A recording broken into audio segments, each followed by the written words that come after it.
No ano de 1984, a CBS resolveu que era hora de voar e voar com estilo.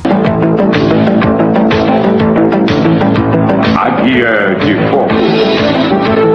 E criou uma série que tinha explosões, voos rasantes, perseguições a jato e um helicóptero que parecia ter sido projetado pela NASA e pilotado pelo Batman. Com uma abertura e uma trilha sonora tão grandiosa que dava vontade de fazer continência para a TV, colocar um capacete para subir num helicóptero invisível e sair patrulhando o mundo ali no meio da sala mesmo. E se você fez isso, parabéns, você teve infância.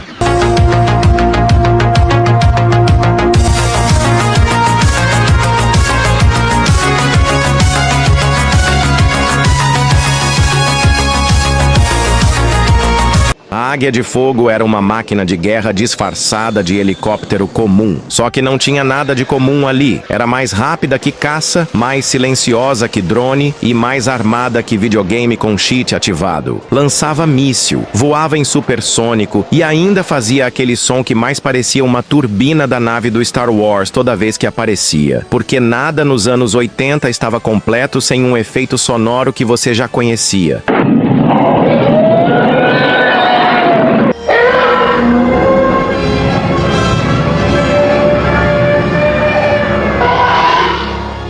E no comando ele, Stringfellow Hawk, um piloto solitário com cara de quem sofreu na infância. Tocava violoncelo no lago e escondia o helicóptero numa caverna digna de filme do 007. E como todo herói dos anos 80, ele tinha um parceiro mais velho, carismático e com frases prontas, o lendário Dominic Santini, interpretado pelo gigante Ernest Borgnine, que era basicamente o tiozão das aventuras com 1000 horas de voo e nenhuma paciência pra burocracia.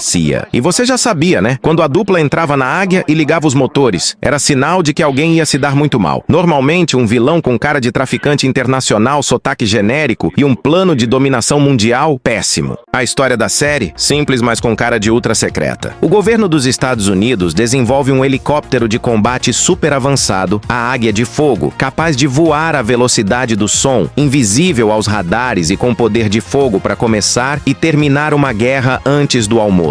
Mas como todo equipamento secreto dos anos 80, claro que dá ruim. A nave é roubada por um traidor, claro. E aí entra em cena Stringfellow Hawk, um ex-piloto da CIA com nome de personagem de novela mexicana e passado trágico. O cara é convocado para recuperar a nave, mas quando consegue, adivinha? Ele não devolve. Isso mesmo, o herói da série rouba a nave de volta e diz: "Tá comigo, mas eu só uso quando eu quiser." Ou seja, o governo americano deixa a arma mais poderosa do planeta nas mãos de um homem que mora sozinho, toca violoncelo, tem trauma familiar e esconde a nave numa montanha. E ninguém acha isso estranho. Anos 80, né? Ah, e tinha também a tal da firma, uma agência secreta que passava as missões pro Hawk, sempre no estilo: você vai sozinho sem apoio e se der ruim, a gente finge que nem te conhece. E lá ia ele, com Dominic e a Águia de Fogo, resolver conflitos internacionais, salvar reféns, deter terroristas e explodir uns helicópteros inimigos só para manter a média semanal de destruição. Era tipo um James Bond aéreo, só que sem smoking e com muito vento no cabelo.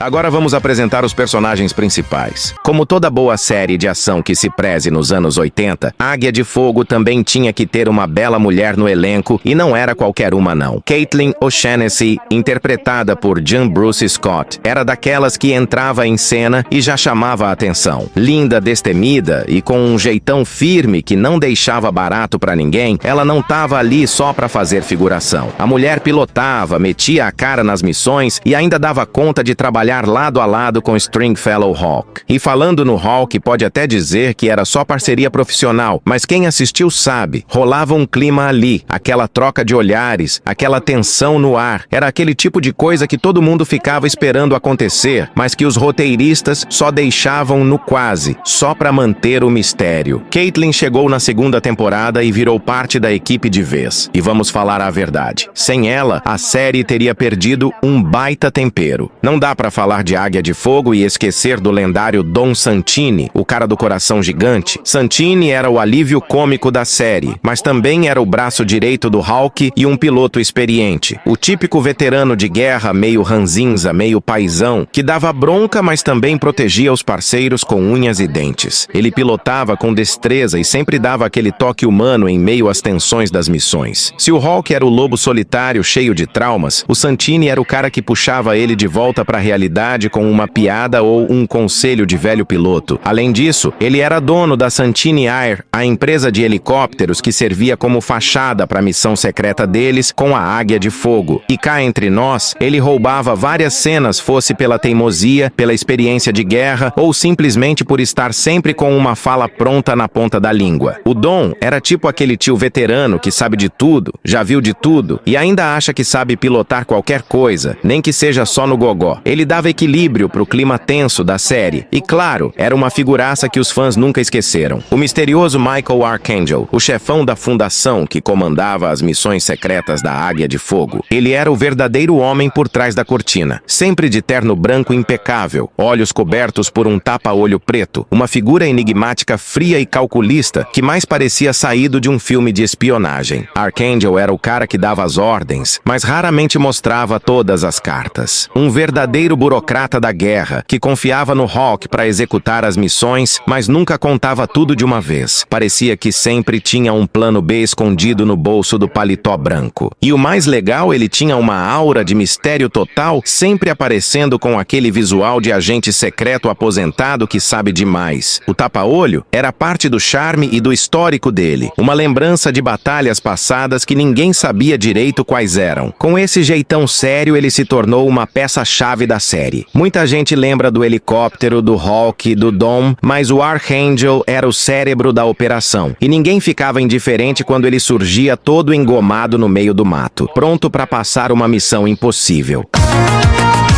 Claro, vamos falar do cara que era o coração e a alma da série, Stringfellow Hawk. O nome já era estiloso, né? Stringfellow Hawk parecia nome de espião que toca violoncelo nas horas vagas, e era exatamente isso. Um herói de ação que também tocava música clássica num chalé à beira de um lago com um cachorro como companhia. Pura essência de macho solitário dos anos 80. Porque se fosse hoje em dia, já sabe, né? Estaria praticando zumba na praia. Hawk era piloto da Águia de Fogo, mas também era veterano da Guerra do Vietnã, introspectivo, sério, cheio de traumas e com uma missão pessoal, encontrar o irmão desaparecido. Ele não era do tipo piadista ou cheio de frases de efeito. Era um cara de poucas palavras, olhar gelado e com aquele ar de quem já viveu coisa demais para se empolgar com besteira, mas quando subia no helicóptero, virava máquina de guerra com coração de aço. Pilotava como ninguém, fazia manobras que desafiavam a física e atirava com precisão cirúrgica. Era tipo o Clint Eastwood dos ares, só que de macacão de piloto. E por trás daquele jeitão durão tinha uma sensibilidade escondida. Tocava violoncelo como um mestre, amava a solidão, mas também era fiel aos amigos. Tinha um senso de justiça inabalável e só aceitava as missões quando elas batiam com seu código moral, um código que não se comprava com dinheiro nem ordens de superiores. O ator Jan Michael Vincent deu vida ao personagem com tanta intensidade que até quando ele só olhava para o horizonte, você sabia que vinha bomba por aí. Ele era o tipo de herói que a galera respeitava sem precisar levantar a voz. Pronto, com essa galera você já tinha uma das maiores séries com temática de helicóptero já criada para a TV. E para muitos a melhor de todos os tempos. E hoje iremos conhecer algumas curiosidades. Mas antes eu vou pedir seu like e a sua inscrição para ajudar a crescer essa comunidade que adora filmes clássicos e séries antigas. Considere tornar-se membro do canal por apenas R$ 1,99 por mês e tenha acesso a conteúdos exclusivos e vídeos antecipadamente. Se puder, deixe um valeu demais ou uma hypada maneira no vídeo. Agora vamos para o vídeo. A série estreou nos Estados Unidos em 22 de janeiro de 1984, criada por Donald P. Bellisario e estrelada por Jan Michael Vincent no papel de Stringfellow Hawk. o piloto mais introspectivo e badass da década. Aqui no Brasil, a série estreou na Globo em 1985, dominando os domingos à tarde. Águia de Fogo, neste domingo, 15 para as 4 da tarde. Ao todo, foram 4 temporadas e 79 episódios. A primeira temporada teve alto investimento e qualidade digna de cinema. O helicóptero Águia de Fogo era uma versão modificada do Bell 222, com efeitos práticos, nada de CGI. Cenas aéreas eram filmadas com helicópteros de verdade e efeitos ópticos para simular explosões e mísseis. O resultado era uma experiência visual impressionante para a época. Só a transformação visual do helicóptero custava uma pequena fortuna, e o orçamento da série girava em torno de $1 milhão por episódio. Para comparar, isso era o suficiente para gravar 3 novelas mexicanas inteiras. Mas nem tudo era céu de brigadeiro. Nos bastidores, o clima nem sempre era tranquilo. Jan Michael Vincent, apesar de talentoso, já enfrentava problemas com álcool e comportamento instável, o que dificultava as gravações. Além disso, o criador Belisário saiu após a segunda temporada por divergências criativas e a série passou a ser comandada por outra equipe que tentou reinventar a fórmula e falhou. A partir da terceira temporada, os cortes de orçamento ficaram visíveis. Cenários mais simples, histórias mais fracas e um helicóptero menos presente. Na quarta temporada, tudo desandou de vez. Mudaram o elenco quase todo, inclusive o protagonista. Resultado, o público não comprou a nova versão. E tem mais. Vários roteiros da série foram rejeitados no início por serem considerados sérios demais ou políticos demais. A proposta inicial de Belisário era fazer algo mais próximo de um thriller militar com suspense psicológico, mas a emissora queria algo mais direto, com ação explosiva toda semana. A série foi transmitida em muitos países da Europa, América Latina e Ásia. Foi uma das séries mais populares da década de 80, mas, como toda grande produção, teve seus desafios. Embora não tenha sido especificamente proibida em nenhum país de grande porte, a série enfrentou algumas críticas devido ao seu conteúdo de violência e ação intensa, o que pode ter afetado sua recepção em algumas regiões mais conservadoras. Com o grande sucesso da série, Águia de Fogo gerou uma linha de produtos licenciados, aproveitando a popularidade do helicóptero e do personagem principal, Stringfellow Hawk. Foram lançados brinquedos, modelos de helicópteros, roupas e até jogos de videogame, permitindo que os fãs trouxessem um pedaço daquela adrenalina e empolgação para dentro de casa. Além disso, o próprio helicóptero, o Airwolf, foi reproduzido em miniaturas que se tornaram itens colecionáveis, mantendo a série viva na memória dos fãs por muitos anos. Águia de Fogo não foi apenas uma série de ação dos anos 80, mas um marco para uma geração que vivenciou a época da televisão a cores, dos heróis que estavam sempre prontos para enfrentar o impossível. A imagem de Stringfellow Hawk e seu helicóptero superpoderoso se mantém viva na lembrança de quem cresceu assistindo a série, que combinava aventura, mistério e uma dose de emoção única. Embora a série tenha sido cancelada de forma abrupta, ela continua a ressoar como um dos maiores ícones da cultura pop daquela década. E quem sabe, no fundo, ainda há um helicóptero escondido nas montanhas, esperando por seu piloto para salvar o mundo mais uma vez. A nostalgia continua viva e Águia de Fogo permanecerá para sempre na memória daqueles que a acompanharam.